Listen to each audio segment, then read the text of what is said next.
Guys আমাদের গেলাকোটা is done. তারপর আমরা একটুখানি রেস্ট নিচ্ছিলাম বিকজ এরপরে আমাদের আরও অনেক কিছু প্রোগ্রাম ছিল। তো তোমরা এবার জাস্ট দেখো কি ছিল।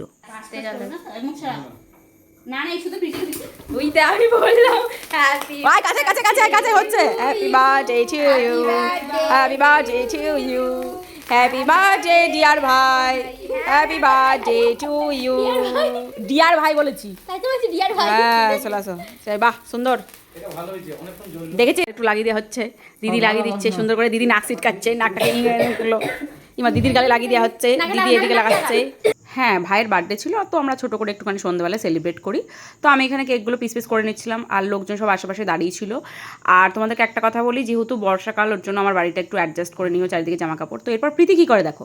কি ধরনের অসভ্যতা প্রীতি করতে পারে আমার সঙ্গে, সেটা ওই জানো। দেখো আমার গাটাকে কি গাটাকে কি ইয়ে মনে হয়, কি মনে হয় আমার গায়ের মধ্যে লাগাতেছে কেন?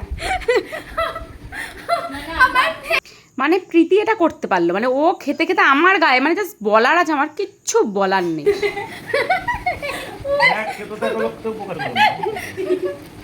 আমার উপরে এক্সপেরিমেন্ট করা যাবো। টাটা করে দাও।